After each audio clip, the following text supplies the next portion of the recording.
अरिहंताणं नमो सिद्धानं नमो आयर्याणं नमो वच्छायानं नमो लोयेशोक्षाहुनं ऐसो पंच नमो यारो सप्पा वप्पनाशिनि मंगलालम च सर्वे सिंह परमं हवै मंगलम् यस्य स्वयं स्वभावाप्तिरभावे कृष्ण कर्मणः तस्मै सोपाय नमो परमात्मने।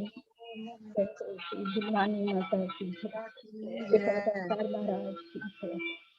जय। कौन तैयार करके आने वाला था? ज्योति लता। ज्योति लता की बारी है ना आज। हाँ हाँ, एक सेकंड में इसको कनेक्ट कर लूँ।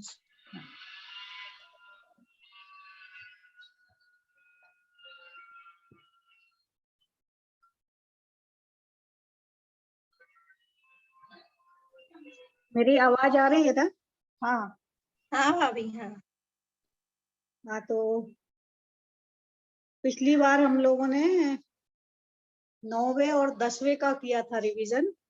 इस बार 11वें और 12वें श्लोक का करना है। तो 9वें और 10वें श्लोक में आचार्य श्री पूज्यपाद स्वामी जी ने बताया था कि यानी जो हमारे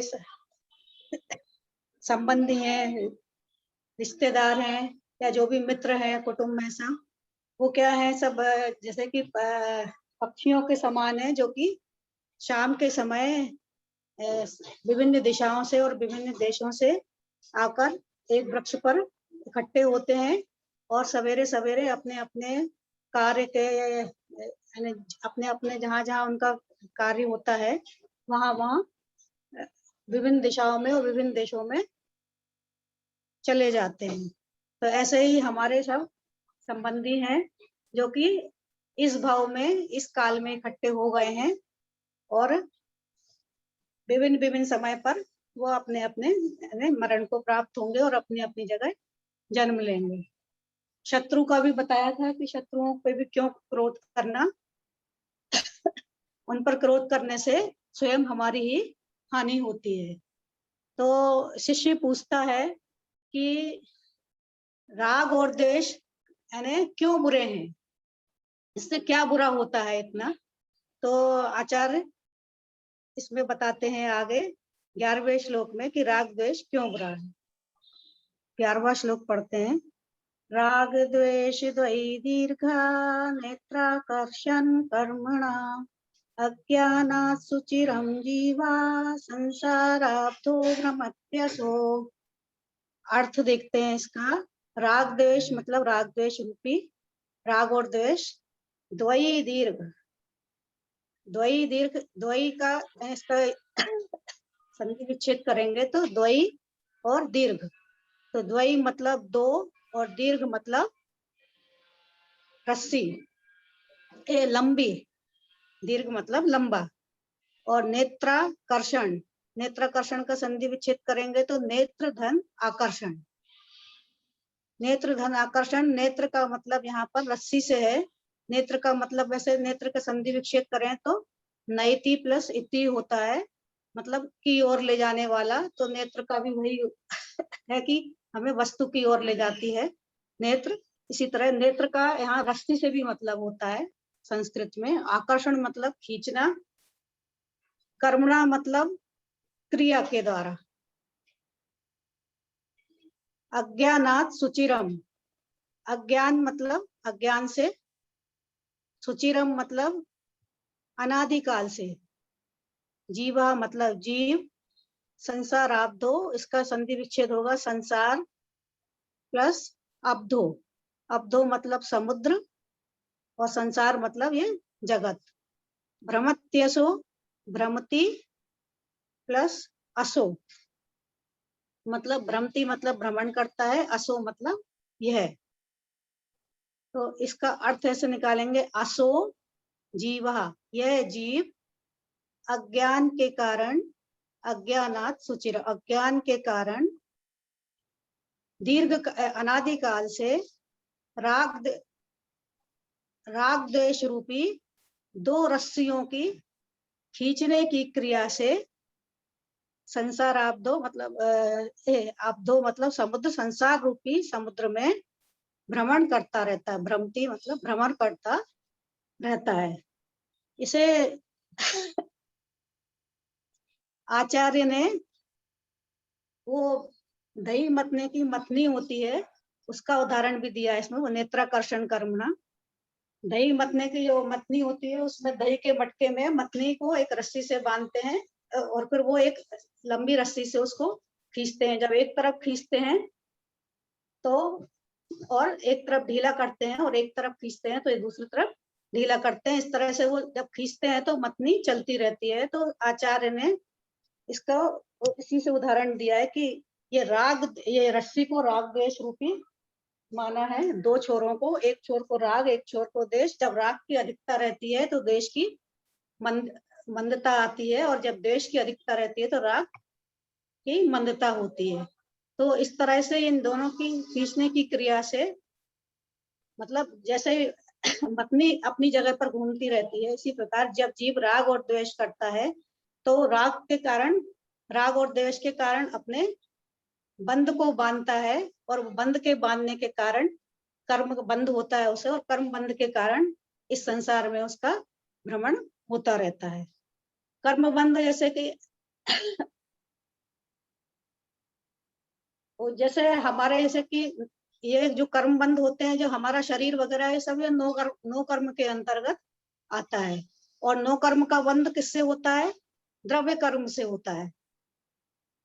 नो कर्म का जो सब जो व्यवस्था होती है वो द्रव्य कर्म के द्वारा होती है। और द्रव्य कर्म का बंध किससे होता है? भाव कर्म से होता है। तो भाव कर्म है ये राग और द्वेष। राग द्वेष हमारे भाव कर्म है और इसी के द्वारा जो जब हम राग और द्वेष करते हैं तो हमारे द्रव्य कर्म का बंध होता है और द्रव्य कर्म के द्वारा ही नो कर्म मिलता है हमें, नाम कर्म के उदय से। तो नो कर्म जीव क्या करता है कि नो कर्म की व्यवस्था में ही लगा रहता है और द्रव्य कर्म ये जिसके द्वारा मिला है, जिसके द्वारा हमको मिलता है या जिसके छूटने से हमको ये वो मिलेगा, नो कर्म का बंध होगा द्रव्य कर्म के द्वारा, उसको बिल्कुल भूल जाता है और नो कर्म की व्यवस्था में लगा रहता है। नो कर्म की व्यवस्था के कारण ही राग द्वेष करता है और अपने कर्म बंध होते हैं और इस तरह से उसका संसार में भ्रमण होता रहता है। कुछ छूट गया क्या मुझसे? नहीं, अच्छा है। बहुत अच्छे से तैयार करके आई हो, याद करके। चलो आगे चलो। आपने वाला सुना था लेकिन उतना बोल नहीं पाते हम उस तरह से। नहीं, इस तरह से जिस तरह से कि मथनी अपनी जगह पे घूमती रहती है राग है, उसी तरह से राग द्वेष के कारण ये जीव भी संसार में भ्रमण करता रहता है। लगातार उसका जन्म और मरण होते रहता है और उससे मुक्ति नहीं मिलती है उसे। तो वो अब शिष्य पूछता है कि अगर ये संसार में ही घूमता रहता है तो संसार क्या बुरा है? अगर संसार में सुख है तो संसार क्या बुरा है? संसार यानी उसके लिए मोक्ष जाने की क्यों मतलब प्रयत्न करना? संसार ही क्या बुरा है? तो फिर वो उसका उत्तर ये 12वें श्लोक में देते हैं आचार्य। विपद भव पदावर्ते पदिके वाति वाह्यते यावत् तावत् भवन्त्यन्या प्रचुरा विपदा पुरा। इसमें शब्द देखते हैं हम। विपद मतलब विपत्ति, भव मतलब संसार, पदावर्ते मतलब पैर के द्वारा चलाए जाने वाला यंत्र। पदिके मतलब घड़ा होता है शायद इसका, पदिके जो पैर से चलाया जाने वाला रहट होता है उसके लिए पदिके आया ना। पदिके ये घट के लिए आया है, घड़े के लिए। हाँ, उसका एक डिब्बा होता है, एक बहुत सारे डिब्बे होते हैं उसमें, रहट में डिब्बे डिब्बे जैसे लगे रहते हैं। वो हाँ एक डिब्बा को पदिका, एक उसके अंश को पदिका कहेंगे। हाँ। और इव मतलब समान, अति वाह्यते, वाति वाह्यते का होगा इव, अति और वाह्यति। तो अति वाह्यते मतलब शायद समाप्त की जाती है। यावत मतलब जैसे जैसे, तावत मतलब वैसे वैसे, भवंतन्या, भवंत्यन्या, भवंती मतलब होती है और अन्य मतलब अन्य, दूसरी। प्रचुरा मतलब बहुत सारी, विपदा मतलब विपत्तियां, पुरः मतलब सामने। तो आचार्य कहते हैं कि इस संसार में जब जैसे भी एक विपत्ति आती है, एक विपत्ति समाप्त की जाती है, तो उसी समय अन्य कई विपत्तियां हमारे सामने आ जाती हैं। इसको कुएं के, जो कुएं से पानी ये खींचते हैं, पानी निकालने वाला जो यंत्र होता है रहट, उसके उदाहरण से उसका उदाहरण दिया है आचार्य ने कि जिस रहट में जैसे जैसे वो उससे एक बाल्टी, एक कहते हैं पदिके को, घट या ये बाल्टी या जो भी हाँ हाँ, जो भी, उससे हाँ समझ में आना चाहिए बस। एक बर्तन वो खाली होता है जैसे, तो दूसरा भरा हुआ हमारे सामने आ जाता है। इसी तरह से इस संसार में कोई ना कोई विपत्ति, एक विपत्ति जैसे तैसे हम उसको है ना हल करते हैं, एक विपत्ति का हल करते हैं, एक विपत्ति समाप्त करते हैं, तो हमारे आगे अन्य बहुत सारी विपत्तियां सामने आ जाती हैं। जैसे कि उदाहरण के तौर पर, जैसे कि हमें भूख लगती है, भूख जो होती है, आज सवेरे खाया, फिर दोपहर को क्या खाना है, फिर शाम को क्या खाना है, तो ये कुछ ना कुछ लगा ही रहता है। आज ये रोग आया, एक रोग खत्म हुआ, फिर दूसरा रोग शुरू हो जाता है। जन्म मरण का रोग तो लगा ही लगा है, और ऐसे से बुढ़ापे का रोग है। तो कोई ना कोई रोग या कोई ना कोई विपत्ति ने इस संसार में हमेशा लगी रहती है। इसलिए ये संसार से छूटने का उपाय करना चाहिए। हाँ ठीक है, अच्छा था। तो आप हाँ, बताइए अगर छूटा हो मुझसे तो। नहीं छूटा नहीं है, खूब अच्छे से तैयार किया है। मैं थोड़ा ज्यादा इस तरह से करके बताती हूँ कि मतलब उसका भाव तुम्हें समझ में आ जाए, है ना। इसलिए थोड़ा ज्यादा बताती हूँ, भाव समझ में आ जाए तो फिर तुम अपने शब्दों में कैसे भी बता सकते हो, उसमें कोई दिक्कत नहीं है। शब्द अर्थ हमें समझने आने चाहिए और भाव उसका समझ में आना चाहिए, है ना। चलो, अच्छी कोशिश है सब लोगों की। चलो अब आगे चलते हैं। हमारा पिछली बार हमारा हो गया था 47, 48 49, है ना। 48 49 हुआ था, 50 51 आज हमारा होना है। तो अभी हम 48 49 का एक बार रिवीजन कर लेते हैं।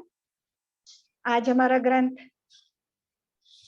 कंप्लीट हो जाएगा, लेकिन अभी हमारा इसका रिवीजन चलेगा। अगली बार मीशु 2 श्लोक तैयार करके ला रही है, 2 और कोई, फिर 2 2 3 3 जने 2 2 श्लोक तैयार करके लाएंगे और उसका हम रिवीजन करके उसको कंप्लीट करेंगे, है ना। फिर उसके बाद नया ग्रंथ प्रारंभ करेंगे, ठीक है। तो अभी हम 48 नंबर श्लोक देखते हैं। आनंदो निर्दयते युद्धम कर्मेन्दन मनारतम न चासो खिद्यते योगी बहिर्दुखेषु चेतनः। अभी तक आचार्य पीछे के 6 7 श्लोकों से योगी की बात करते आ रहे हैं, है ना। योग परायण योगी, योग परायण, जो योग में के माध्यम से अपने अंदर स्थित हो गया है, एकाग्र हो गया है, अपने आत्म अनुष्ठान में लगा हुआ है, बाह्य क्रियाओं से उसने जिसने अपने आप को अलग कर लिया है, उसके अंदर कोई परम आनंद, ऐसा अपूर्व आनंद उत्पन्न हो रहा है ना। अब वो आनंद से क्या हो रहा है उसको उन्होंने इस 48 नंबर श्लोक में बताया है। आनंदो निर्दहति उद्धम, है ना। अलग संधि कर विच्छेद कर लेंगे तो निर्दहति उद्धम, उस आनंद से, वो जो आनंद है, निर्दहति जला देता है, उद्धम बने समूह को, कर्म ईंधनम, कर्म रूपी ईंधन के, अनारतम निरंतर, यानी जो आनंद उसके अंदर उत्पन्न हो रहा है, वह आनंद कर्म रूपी समूह को, कर्म ईंधन, कर्म के ईंधन रूपी समूह को निरंतर जलाता है। उससे क्या होता है, यानी कर्मों का समूह, कहाँ आ गए हम, पहले श्लोक पे आ गए, है ना। जहां से शुरू किया था आचार्य वहां ले आए। क्या सबसे पहले क्या कहा था, यस्य स्वयं स्वभावाप्ति प्रभावे कस्न कर्मणः, यानी जिनके संपूर्ण कर्मों का अभाव हो गया है। तो हमने प्रश्न किया था कि कर्मों का अभाव कैसे हो गया, तो इस आनंद के माध्यम से उन कर्मों का, यहाँ तक जो प्रोसेस बताया है उस प्रोसेस से आनंद की उत्पत्ति हुई और उस आनंद में उस कर्म रूपी समूह को जला दिया, है ना, जिससे स्वभाव की प्राप्ति हुई। तो उसको बता रहे हैं, उस आनंद के माध्यम, जो आनंद है वो कर्म के ईंधन रूपी समूह को जला देता है। कर्म को ईंधन का है और उस आनंद को अग्नि की उपमा दी है। और ऐसा नहीं कि थोड़ा बहुत जला देता, निरंतर जब तक वो आनंद रहता है कब तक जलाता है, जब तक वो कर्म रूपी ईंधन, जैसे किसी ईंधन में अगर अग्नि लगा दो तो जब तक वो पूरे ईंधन को नष्ट नहीं करती तब तक वो प्रज्वलित रहती है ना। तो जब तक वो कर्म रूपी ईंधन समाप्त नहीं होता तब तक वो आनंद उसको निरंतर जलाता रहता है।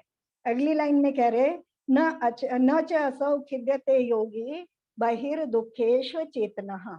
न मने नहीं, च मने और, असौ मने यह, खिद्यते मने खेद खिन्न नहीं होता, योगी योगी की बात कर रहे हैं। बहिर्दुखेषु अचेतनः, बाहरी दुखों में अचेतन हुआ। दुखेशु अचेतन, बाह्य दुखों में अचेतन हुआ, यानी अज्ञानी बने की बात तो पहले ही कराए, है ना। तो जैसे अवच चित विक्षेप, चित्त में विक्षेप उत्पन्न नहीं हो रहे हैं, शरीर को भी नहीं जानता, है ना, और पर को पर समझ रहा है, तो वहां पर से जो है भिन्न, उसने अपने शरीर से भिन्न कर लिया है और तभी वो अपने आनंद में स्थित है। ऐसे आनंद में स्थित हुआ योगी। बाहर में, शरीर में, बाहर में यानी शरीर इत्यादि में अगर किसी प्रकार का उपसर्ग या परिचय इत्यादि हो रहा है तो उनसे वो अनजान बना रहता है ना, उनसे अनजान बना, उनसे खेद खिन्न नहीं होता। इस चीज को हमें लगता है कि ऐसा संभव नहीं है, क्योंकि शरीर में हमें तो जरा सी सुई भी चुभे तो हमें पता चलता है और हम दुखी हो जाते हैं।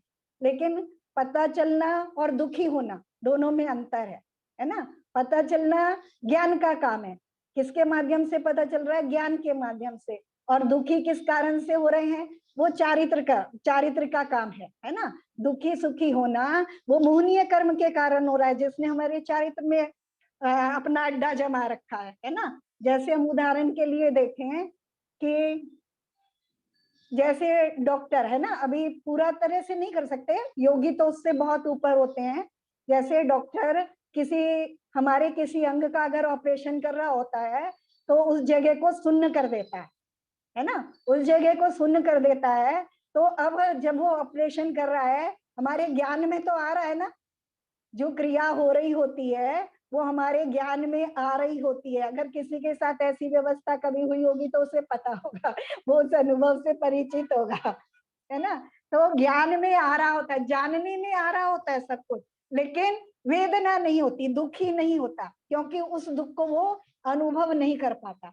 तो इसी तरह से योगी अपने आत्मा में ऐसे एकाग्र हो गए हैं, उस आनंद में, उससे जो आनंद उत्पन्न हो रहा है उस आनंद में ऐसे लीन हो गए हैं कि बाहर शरीर में होने वाले दुख को जानते हुए भी वो उससे खेद खिन्न नहीं होते। वो जानते कि पर में हो रहा है ना।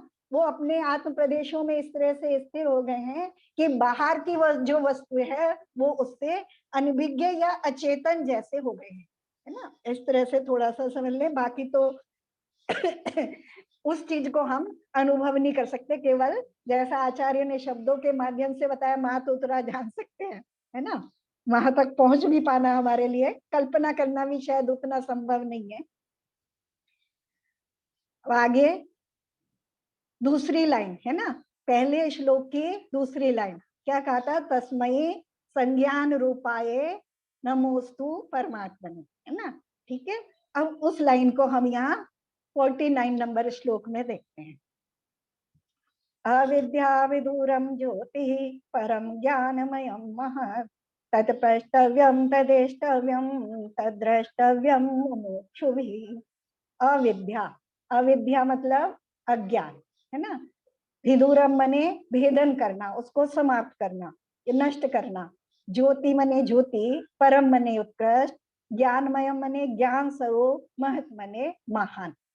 जब संपूर्ण कर्मों का नाश हो जाता है ना। अभी यहाँ संपूर्ण में हम किसे लेंगे, 63 प्रकृतियों को लेंगे, है ना, पाप कर्म की 63 प्रकृतियों को ले लेंगे हम उसमें मुख्य रूप से। वैसे तो वहां बात क्या कर रहे थे, वहां केवल ज्ञान की, है ना, संज्ञान रूपाय सम्यक ज्ञान स्वरूप केवल ज्ञान की बात कर रहे हैं। परम ज्योति ज्ञान, महान ज्ञान स्वरूप। महान ज्ञान कौन सा है? वैसे तो ज्ञान अपने आप में महान ही है ना, लेकिन यहाँ केवल ज्ञान, उस महान ज्ञान की, उस महान पर्याय की, उस महान स्वरूप की बात कर रहे हैं जो केवल ज्ञान स्वरूप हो गया है ना, जो उसकी उत्कृष्ट पर्याय महान ज्ञान स्वरूप परम ज्योति, वह उत्कृष्ट ज्योति। उस उत्कृष्ट ज्योति ने क्या किया है? अविद्या विदुरम, अज्ञान रूपी अंधकार को विदुरम बने नष्ट कर दिया है। जो उसके माध्यम से, उस आनंद के माध्यम से जो कर्मों का दहन हुआ है, कर्मों का दहन होने से अज्ञान रूपी अंधकार नष्ट हो गया है और महान केवल ज्ञान रूपी ज्योति प्रकाशमान हो गई है।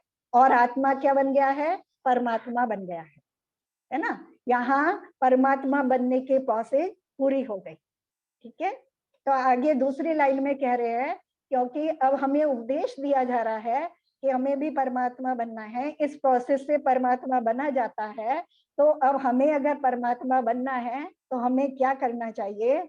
तत् प्रष्टव्यम, उसी के बारे में प्रष्टव्यम माने पूछना चाहिए, है ना, या वही पूछने योग्य है।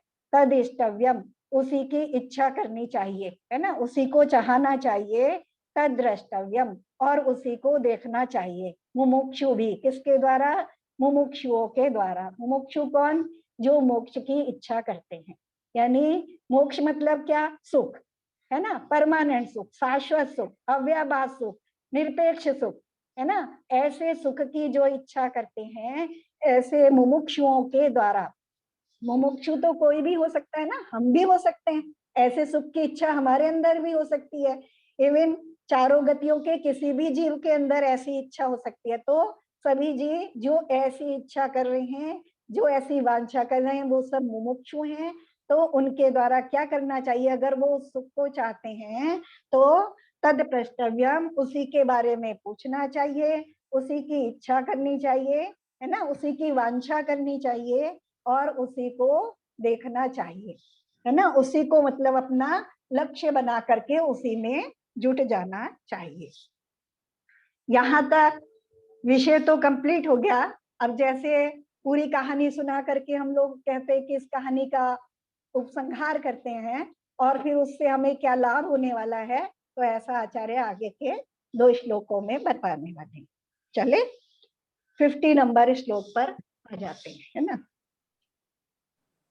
जीवोऽन्यः उद्गलाश्चन्यः उद्गलाश्चान्य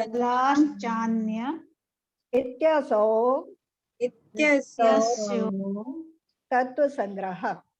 तत्त्वसंग्रह यद यदन्य यदन्य दुच्यते उच्यते किंचित किंचित् सोऽस्तु तस्यैव विस्तरः। सोऽस्तु तस्यैव विस्तरः। हाँ, शब्द सरल है, पढ़ते हैं ना। जीवोऽन्यः पुद्गलाश्चन्यः जीवोऽन्यः इत्यसौ तत्त्वसंग्रहः। इत्यसौ तत्त्वसंग्रहः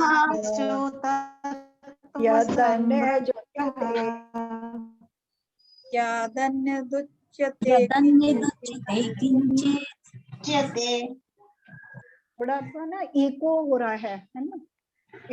हाँ, इको हो रहा है, तो गूंज सी रही है आवाज। यदन्यजुच्यते किंचित् किंचित् सोऽस्तु तस्यैव विस्तरः।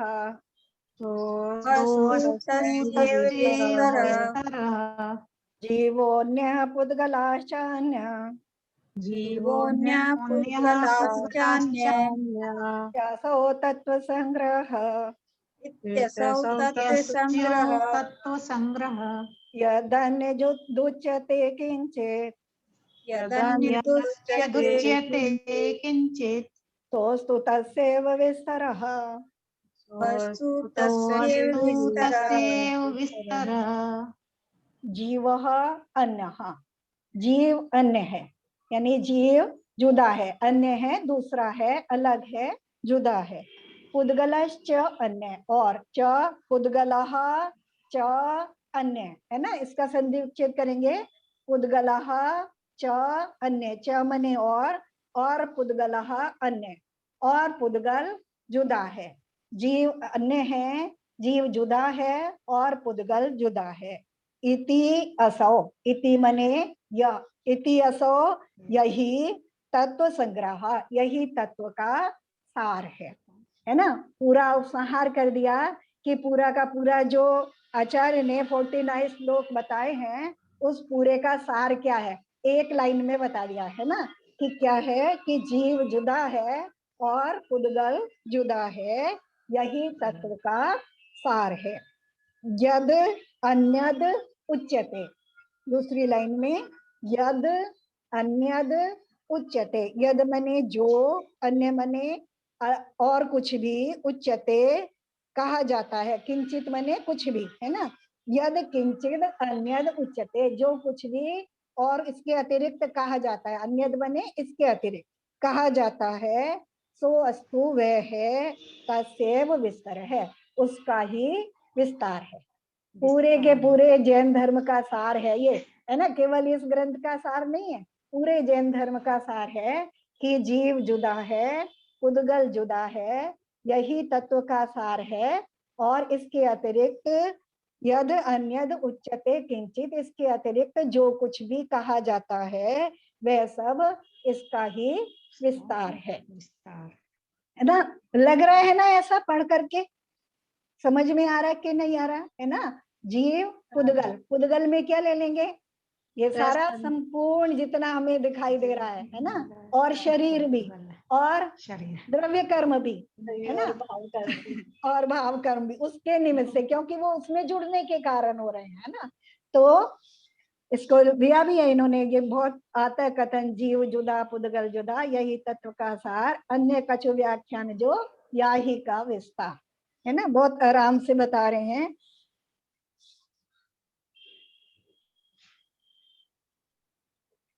कह रहे हैं जीव शरीरादिक से भिन्न है और शरीरादिक जीव से भिन्न है, बस इतना ही कहना है।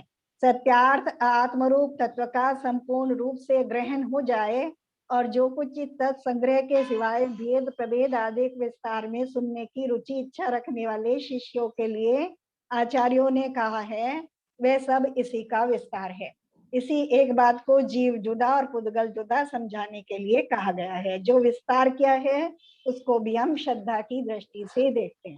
यहाँ तो आचार्य ने 49 श्लोकों से इस पूरी व्यवस्था को हमें बताया कि जीव अलग है और पुद्गल अलग है। आचार्य कुंद ने भी समय सार और प्रवचन सार जितने ग्रंथ लिखे हैं, 400 गाथाएं हैं लगभग उनमें। समय सार, समय मने आत्मा, उसका सार, है ना। तो वहां भी आत्मा को अन्य पुद्गल द्रव्यों से, द्रव्य कर्मों से, भाव कर्मों से, उससे और शरीर से, 9 कर्म से, वहां पूरे ग्रंथ में उसको अलग करके दिखाया, तो उसका भी पूरा यही सार है।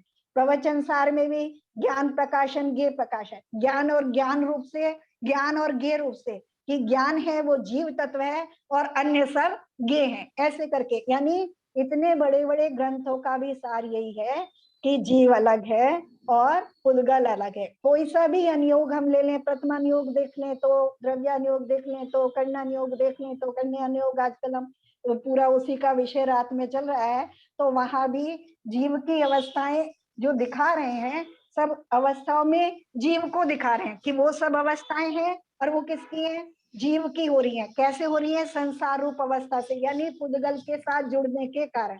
तो वहां भी जीव और उसके, जब हम सूक्ष्मता में जाएंगे तो वहां भी जीव और पुद्गल को अलग करके दिखाया जा रहा है। और बहुत सारे इसके हमें उदाहरण मिलते हैं, है ना। शिवभूति मुनि का उदाहरण ले लें, है ना, केवल उनको कितना समझ में आया था। शिवभूति मुनि की एक कथा तो सबने सुनी है ना, कई बार सुनी है ना। शिवभूति आचार्य थे जिनको कुछ भी याद नहीं होता था, है ना। आचार्य उनको कुछ भी याद कराते, ना उनको समझ में आता था, ना याद होता था। और एक बार उन्होंने एक स्त्री को दाल और छिलका अलग करते हुए देखा, है ना, और वहां समझ में आ गया। तो जो अपनी ये पर्याय है दाल और छिलके के साथ मिली हुई पर्याय है, जैसे छिलका और दाल मिला हुआ है और छिलका अनुपयोगी है और दाल उपयोगी है, उसको वो इस तरह से अलग कर रही है, ये देख करके उन्हें अपने क्या हुआ, उन्होंने जीव आत्मा और शरीर को अलग अलग जान लिया और उसी में स्थिरता हो गई और उसी से केवल ज्ञान हो गया। यानी अगर हमें इतना सारा समझ में आ जाए तो कितने शास्त्र पढ़े हो अथवा ना पढ़े हो, है ना, अपने आप कितना भी ज्ञान थोड़ा हो या ज्यादा हो, तो उससे अपनी व्यवस्था इतना सा समझ आने से हमारे अंदर बैठ जाए, बस आगे अगले श्लोक में बताने वाले कि बस इतना जो सार है वो हमारे अंदर बैठ जाए, है ना, उससे सारा अपने काम बन जाने वाला है ना। जिस जो हमारा लक्ष्य बनाया हमने, लक्ष्य जो बनाया है सुख प्राप्ति का, सात्विक सुख प्राप्ति का या मोक्ष प्राप्ति का जो हमने लक्ष्य बनाया है, अगर ये मेरी धारणा में बैठ जाता है तो उससे मुझे मेरा काम बन जाने वाला है। चले, सरल है, जीव अन्य है और पुद्गल अन्य है। पुद्गल च अन्य है ना, और पुद्गल अन्य है, जुदा है। इति असौ, यही तत्व संग्रह तत्व का सार है। यद अन्यद उच्यते किंचित, यद किंचित अन्यद उच्यते, जो कुछ भी, किंचित बने कुछ भी, अन्यद इसके अतिरिक्त, उच्यते कहा गया है या कहा जाता है, सो अस्तु तस्यैव विस्तारे, वह सब उसका ही, तस्यैव उसका ही, विस्तार माने विस्तार है ना, उसी का व्याख्यान है। ठीक है, चलें 51 नंबर पे आ जा। इष्टोपदेश मिति सम्यक धीत्य धीमान मानापमान समताम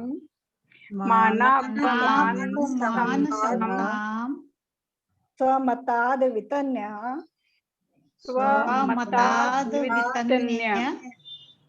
ना, सरल है ना, पढ़ने में आ रहा आराम से। मुक्ता ग्रहो विनिवसन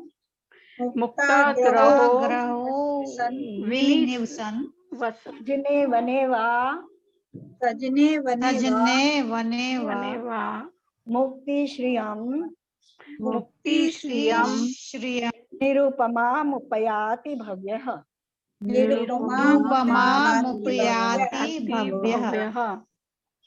एक मिनट डिस्टर्ब होगा, 1 मिनट रुकना जरा भैया।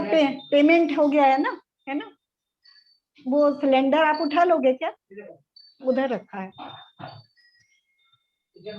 हाँ अद्वैत बताना बेटा, सिलेंडर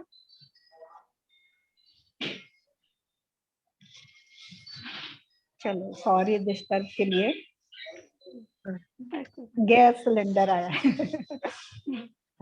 इससे जो हम पढ़ते हैं ना, इसको कोई कठिन नहीं है शब्द, और जो इसकी लय है वो भी अच्छे से सबको आती है। कौन से वाली लय, जैसे भक्तामर जी के श्लोक हम बोलते हैं उस तरह की इसकी लय है ना।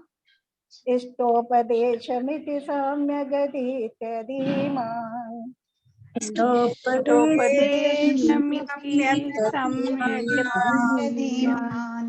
मानापमान समतां समता वितन्ये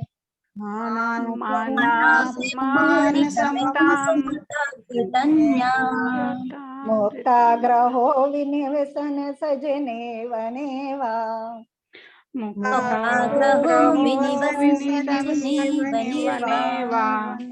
मुक्ति श्रियं निरुपमामुपयाति भव्ये।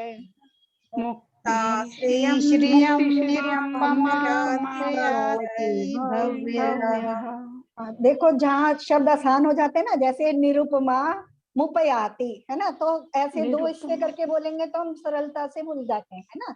निरुपमा मुपयाति इष्टोपदेशमिति सम्यगधीत्यधीमान्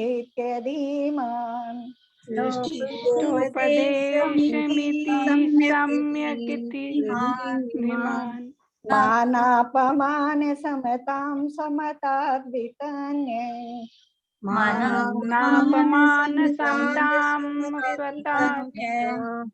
मुक्ताग्रहो विनिवसन सजने वने वा। मुक्ताग्रहो विनिवसन सजने वनेवा। मुक्ति श्रियं निरुपमामुपयाति भव्य।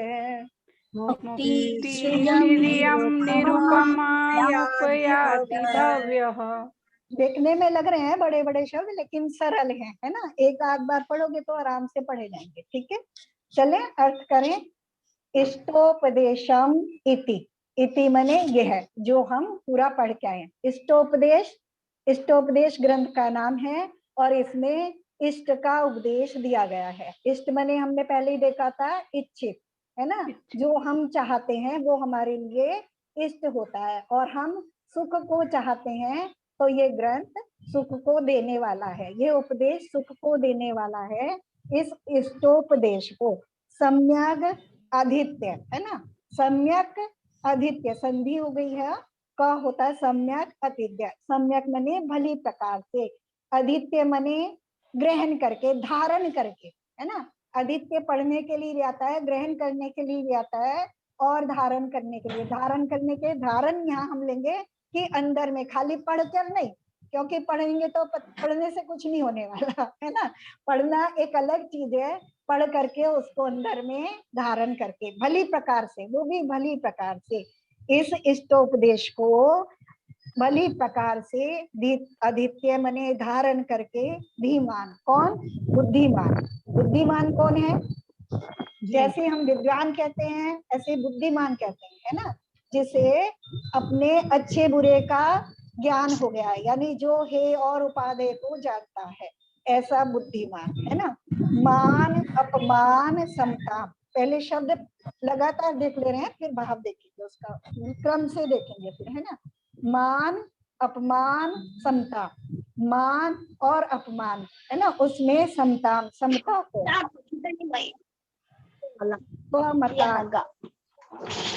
स्वमतात् अपने मत से, अपने मत से मतलब अपना मत क्या, जो मेरा ज्ञान है ना। अपने मत से, अपने ज्ञान से, वितन्य मने विस्तार करके या फैला करके। अभी थोड़ा अजीब लग रहा होगा, पूरा जोड़ के पढ़ेंगे तो क्लियर हो जाएगा, है ना। मुक्ताग्रहो, मुक्त मने छोड़ना, करना छोड़ना, आग्रह मने आग्रह यानी हट, आग्रह को हम हट भी कहते हैं ना, हट को छोड़ करके। मुक्ताग्रहो हट को छोड़ करके या आग्रह को छोड़ करके। विनिवसन निवास करता है, जिसका डिस्टर्ब हो रहा है थोड़ा सा म्यूट कर लो। विनिवसन निवास करता है, कहाँ निवास करे या निवास करता है, सजने, सजने जन्मने मनुष्य यानी प्राणी या मनुष्य सहित, सजने जहाँ मनुष्य है, सजने मनुष्यों से सहित, मनुष्य से सहित गांव नगर परिवार सब सजने में आ जाएंगे। और वने वा मने अथवा, वने मतलब वन में, यानी मनुष्यों से सहित जगह में अथवा वन में। वन किस लिए, मतलब एकांत में। ठीक है।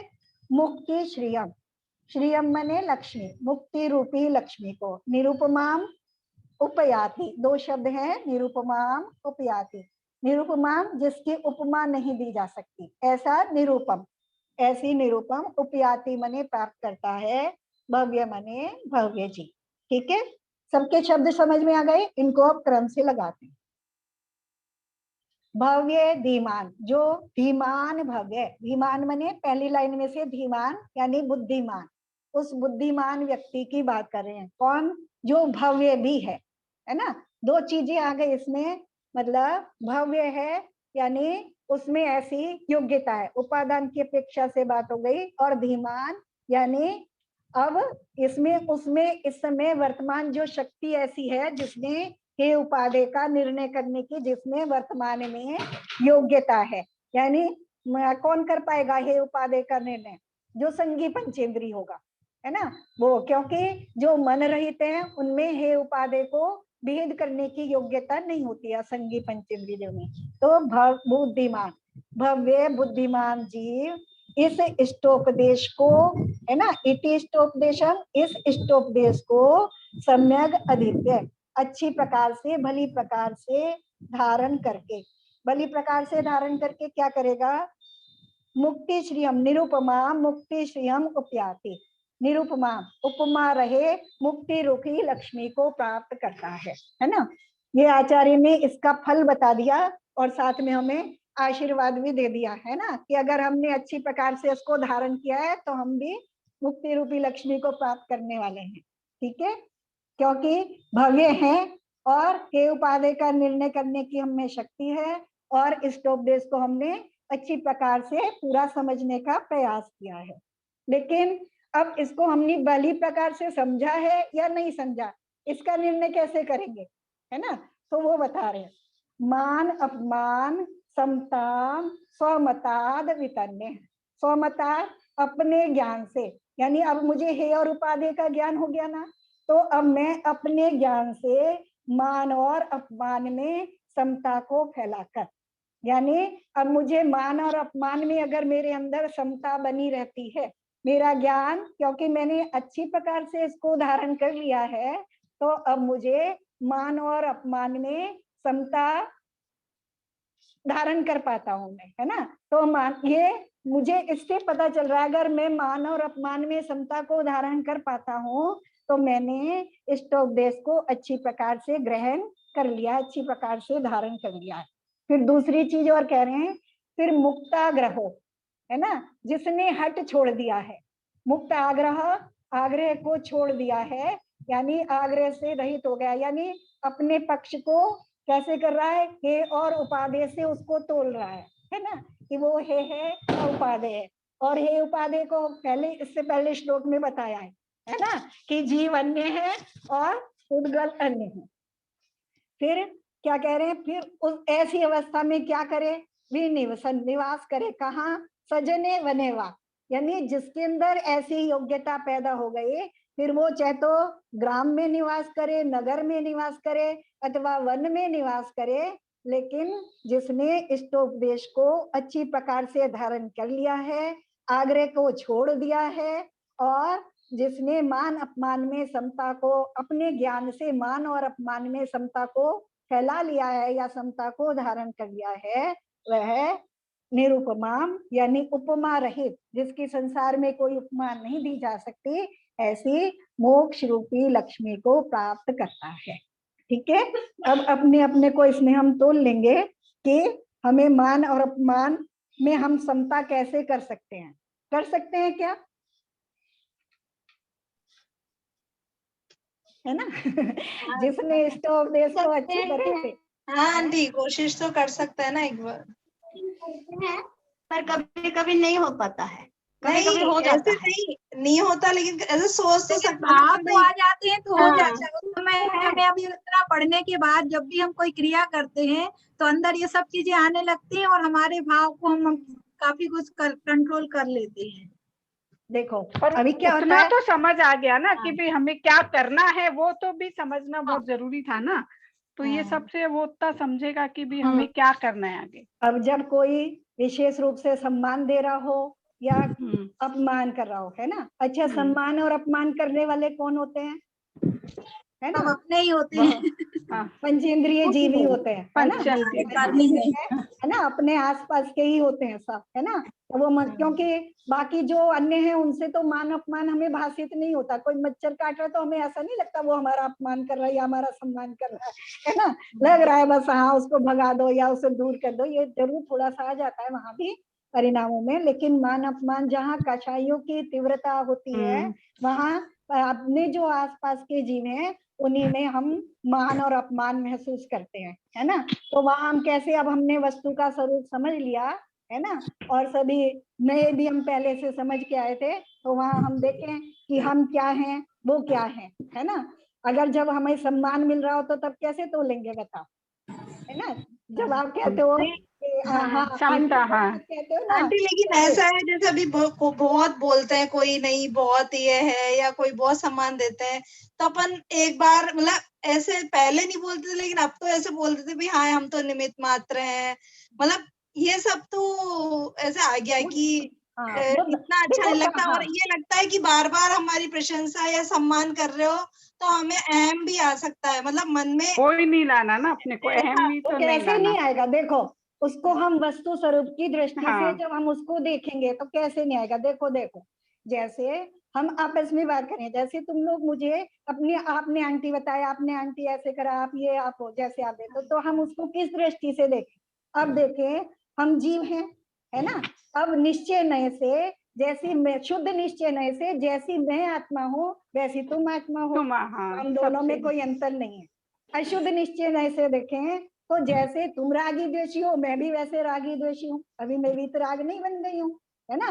तो अशुद्ध निश्चय नय से भी कोई अंतर नहीं है ना। और असद्भूत व्यवहार नय से देखें, असद्भूत व्यवहार नय से जब हम देखते हैं, उपचरित असद्भूत व्यवहार नय से देखते हैं तो तुम भी संकी पंचेंद्री मनुष्य पर्याय को धारण, स्त्री पर्याय को धारण की हो, मैं भी संकी पंचेंद्री मनुष्य पर्याय को स्त्री पर्याय को धारण, तो वहां भी कोई अंतर नहीं है। अब दोनों में जब कोई, और तुम क्षयोपम ज्ञान के धारी हो, है ना, उस नय से देखें तो तुम भी क्षयोपम ज्ञान के धारी हो, मैं भी क्षयोपम ज्ञान, तो कहाँ अंतर है, कोई अंतर ही नहीं है ना। तो जब कोई हमें सम्मान दे रहा है तो हमारी दृष्टि जब इस तरह से देखेगी, नहीं उसे जब हम विषय को हमने जान लिया है, जब हम उस अपेक्षा से देखेंगे तो वहां कोई अंतर नहीं है। क्योंकि क्षयोपम ज्ञान जो है या बाहर की भी जो सुविधा है, धन इत्यादि की दृष्टि से देखें तो वो तो बिल्कुल ही उपचरित और असद्भूत है। शरीर तो इत्यादि, शरीर इत्यादि है वो तो फिर भी वो अनुपचरित के अंतर्गत आ जा, उसके सद्भूत के अंतर्गत आ जाता है, एक क्षेत्र अवघाय, है ना। और सब चीजों को भी जब हम उसको पूरी दृष्टि से, ऐसे ही अगर हम अपमान में देखें, किसी ने अपना हमारा अपमान किया तो अपमान क्यों कर रहा है, वो कषायों के वश होके कर रहा है, कोई ना कोई कषाय होगी, या तो उसे क्रोध आ रहा होगा, या मान के कारण कर रहा हो, उसमें अभिमान ज्यादा होगा, या लोभ आ रहा होगा, है ना, तो वो अपमान करेगा। क्या वो कषाय हमारे अंदर समाप्त हो गई, क्या हम वितरागी हो गए, तो अपमान कर रहा है तब भी वो हमारे जैसा ही है हाँ ना, वो भी हमारे जैसे। तब भी वो हमारे जैसा है, क्योंकि आत्मदृष्टि से हम एक जैसे आत्मा है ना। तो इस तरह से अगर हम इस तरह से, जो आचार्य हमें इतना सारा समझा के आए हैं, है ना, शत्रु का बताया ही उन्होंने कि शत्रु अगर वो कोई विराधक है, हम विराधक हैं, और कोई हमें मार रहा है तो पहले ही बताया कि या तो वो हमारे कर्म का उदय है, पहले हमने अपनी आत्मा की विराधना की है ना, और दूसरे वो अपने ही कर्म का बंद कर रहा है। अगर मैं उसमें समता को धारण करूंगा तो जो वो कर रहा है उसका फल उसे ही वाला है ना। तो ऐसे मतलब दो चीजें आचार्य ने बता दी। एक तो जो हम पढ़ रहे हैं, जो भी हम ज्ञान अर्जन कर रहे हैं, स्वाध्याय कर रहे हैं, या जिस मार्ग पे हम लगे हैं, कोई क्रिया रूप से कर रहे हैं, जो कुछ भी हम कर रहे हैं उस सब का एक तो सार बता दिया कि उसका सार क्या है ना। जीव जुदा है, पुद्गल जुदा है, मैं अलग हूँ, मेरा अस्तित्व अलग है, मेरे लक्षण अलग है, मेरे गुण अलग हैं, मेरी क्रियाएं अलग हैं, वो सब अलग है, और पुद्गल की जो अन्य द्रव्य है उसकी अलग है, और जीव द्रव्य भी सब अपने अपने में स्वतंत्र है ना। फिर जब मुझे ये समझ में आ गया तो फिर मेरे अंदर क्या आ जाना चाहिए कि मेरा लक्षण क्या होना चाहिए, कि मुझ में कोई आग्रह नहीं होना चाहिए, मुक्त आग्रह हो, है ना। मुझे अपना हट छोड़ देना चाहिए, क्योंकि किसी ना किसी नए से या किसी अपेक्षा से वो भी अपनी जगह सही है। तो मुक्त आग्रह, आग्रह को छोड़ करके और मान अपमान में अपने ज्ञान से समता को धारण करके मैं क्या करूंगा, उस मार्ग का मार्गी हो जाऊंगा, यानी उस मार्ग पे मैं चल पड़ूंगा। ठीक है।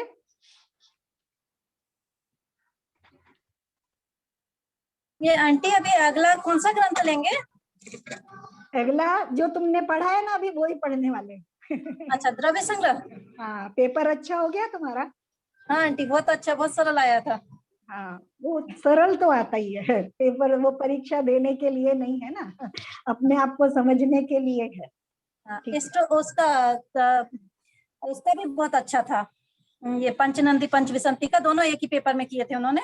अच्छा। पहले हमारे अलग अलग होते थे, पर इस साल उन्होंने एक में ही दोनों कर दिए थे, और दोनों बहुत अच्छे से, मतलब बहुत अच्छा दिया था, कुछ कठिन कुछ भी नहीं दिया था। पिछले साल तक तो थोड़ा कठिन भी था, सूत्र वगैरह लिख के आने पड़ते थे सारे, इस बार कुछ नहीं था। चलो सही है।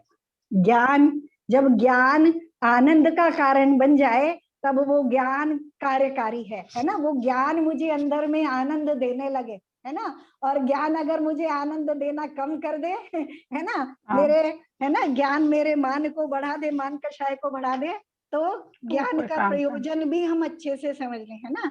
कि वो ज्ञान मुझे अंदर में शांति देने लगे, भेद विज्ञान की दिशा में मुझे ले जाने लगे, है ना, और मुझे सुख का, शांति का, आनंद का अनुभव कराने लगे, तो मेरा वो ज्ञान उपयोगी हो जाता है।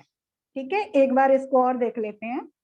इष्टोपदेशम इति सम्यक धित्य धीमान, है ना, भव्य, जो बुद्धिमान भव्य जीव इस इष्टोपदेश को अच्छी प्रकार से धारण करके अपने ज्ञान से मान अपमान में समता को फैलाकर, आग्रह को छोड़कर, फिर सजने वनेवा, यानी मनुष्य सहित स्थान में या वन में कहीं भी निवास करे, मुक्ति रूपी लक्ष्मी को, निरुपमा उपमा रहित मुक्ति रूपी लक्ष्मी को प्राप्त करता है।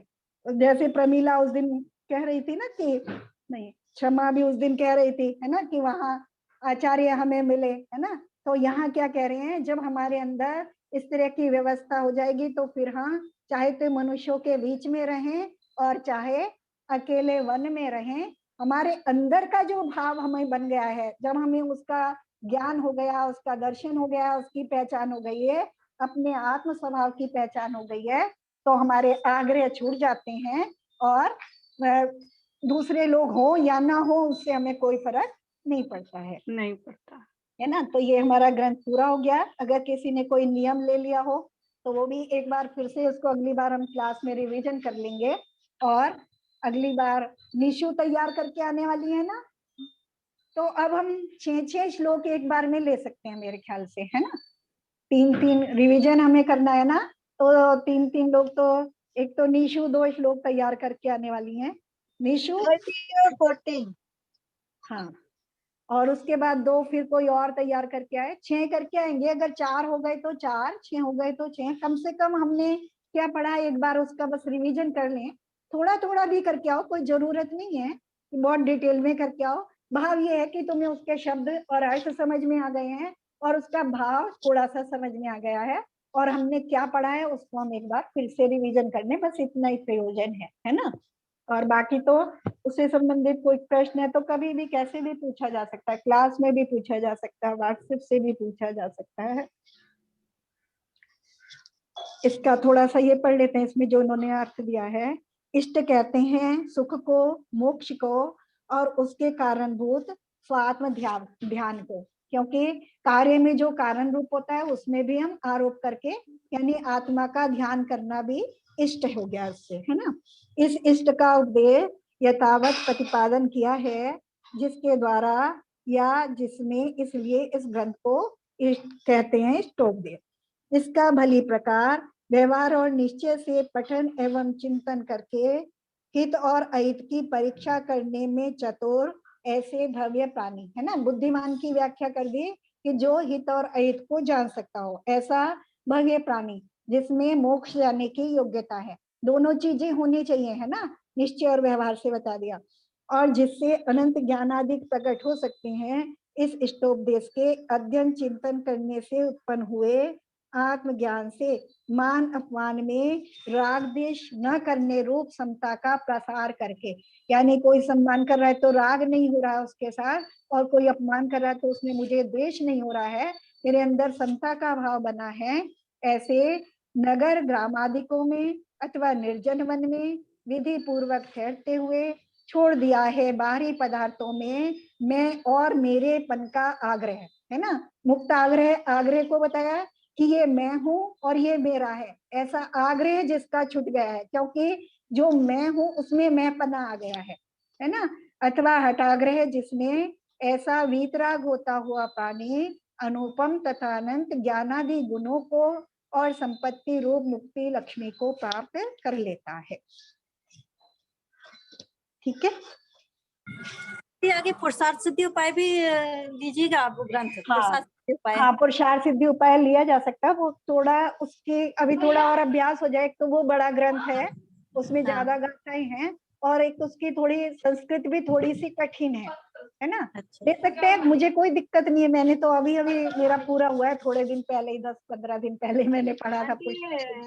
रत्नाकांड श्रावकाचार, हाँ, वो भी हाँ, ले सकते हैं, रत्नाकांड भी श्रावकाचार भी ले सकते हैं। सूत्र का काफी कुछ है हाँ। उसमें। हाँ, हाँ, द्रव्य संग्रह भी मैंने इसलिए लिया है कि एक तो तुम्हें ना नए नए अच्छा है। समय के वीडियो मिल जाएंगे, और दूसरा उसका विषय पढ़ा हुआ है तुम्हारा हाँ, द्रव्य हाँ, संग्रह में द्रव्यों का। तो जो हमारा द्रव्य का, हाँ। है ना, एक तुमने अभी अध्यात्म पढ़ा है एकदम से, है ना, अध्यात्म पढ़ा है।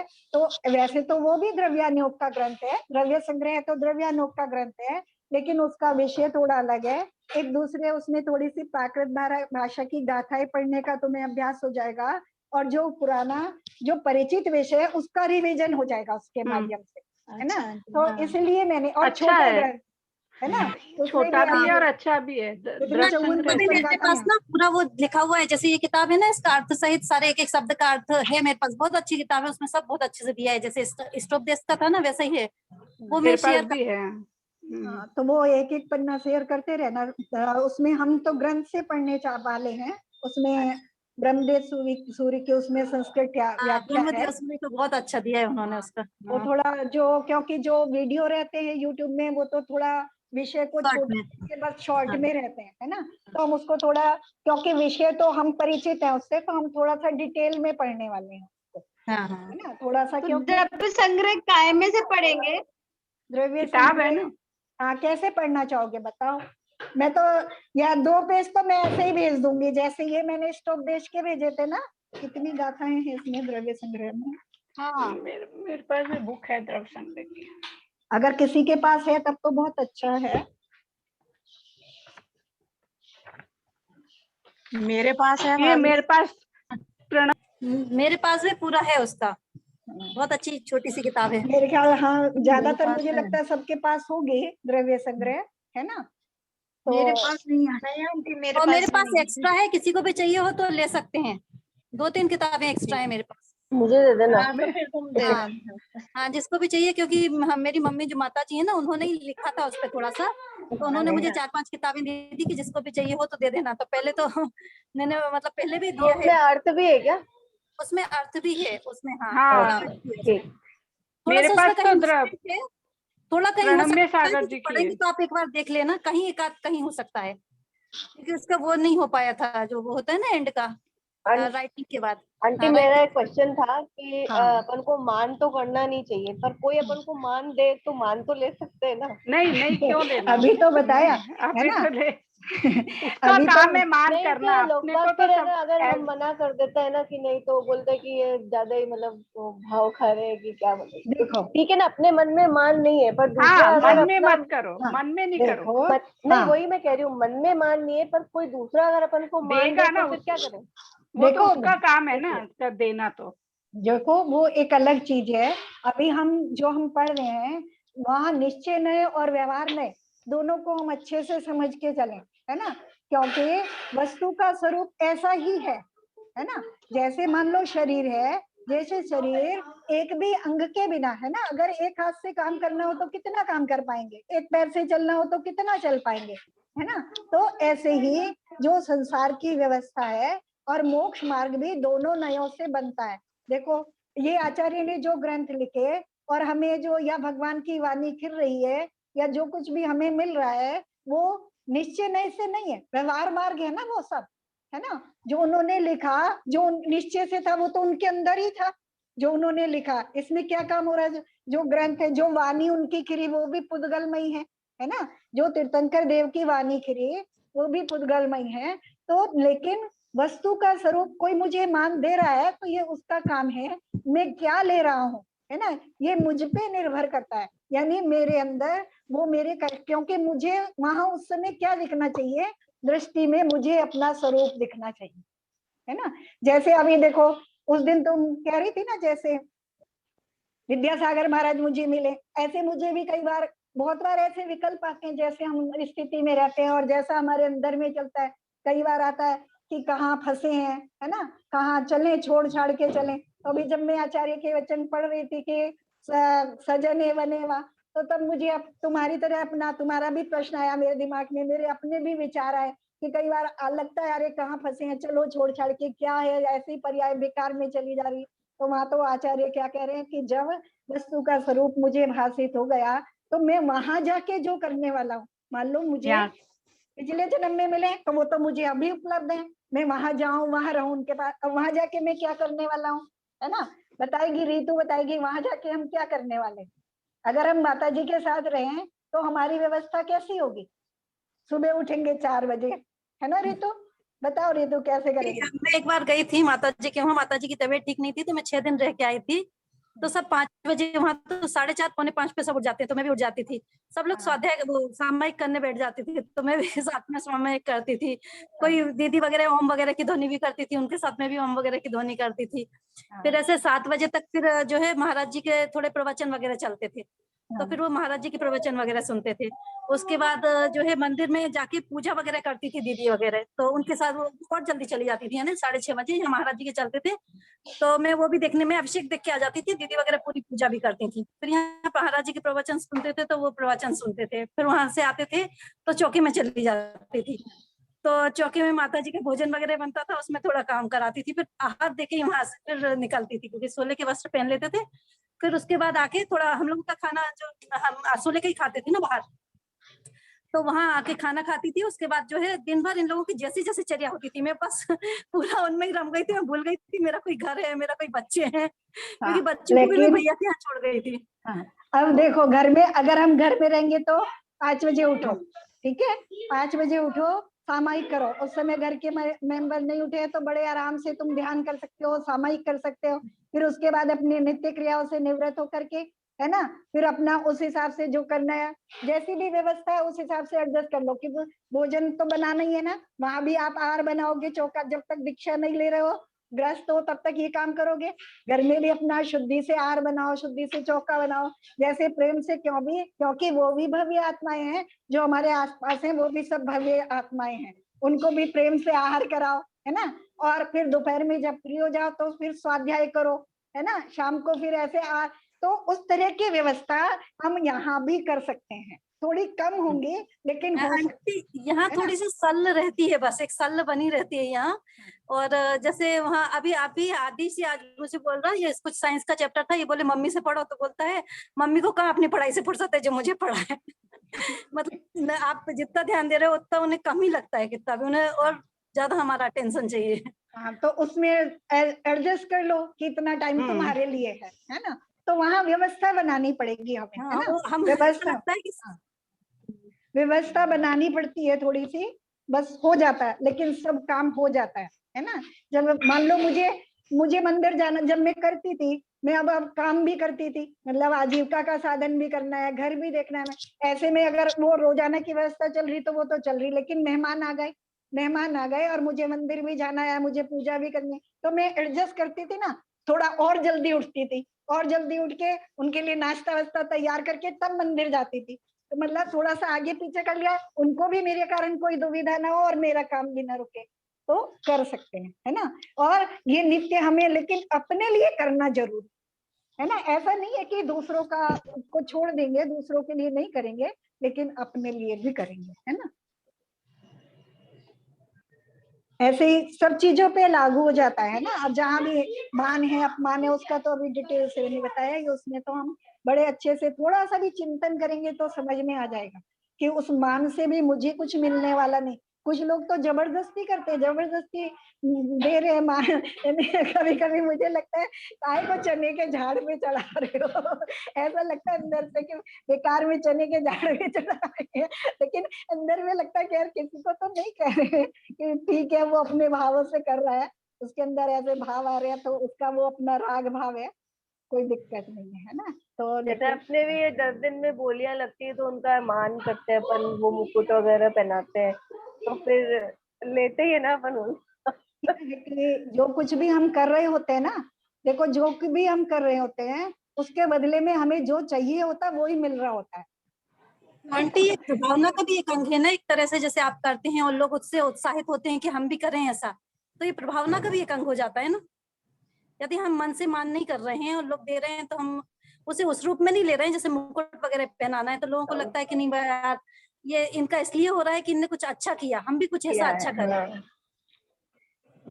और मान के साथ साथ एक अपना तारीफ, वो थोड़ा सा कोई कुछ करता है थोड़ा, तो उसका भी थोड़ा सा कॉन्फिडेंस लेवल बढ़ जाता है, थोड़ा उसको भी एक वो मिलता है। जैसे हम लोग अभी बोलते हैं, आप बोल रहे हैं कि आप 2-2 काव्य बोलते हैं, फिर आप बताते हो तो थोड़ा सा हम लोग का कॉन्फिडेंस हाँ बढ़ता जाता है और हम आगे और करने की इच्छा करते हैं उससे वो भी थोड़ा सा।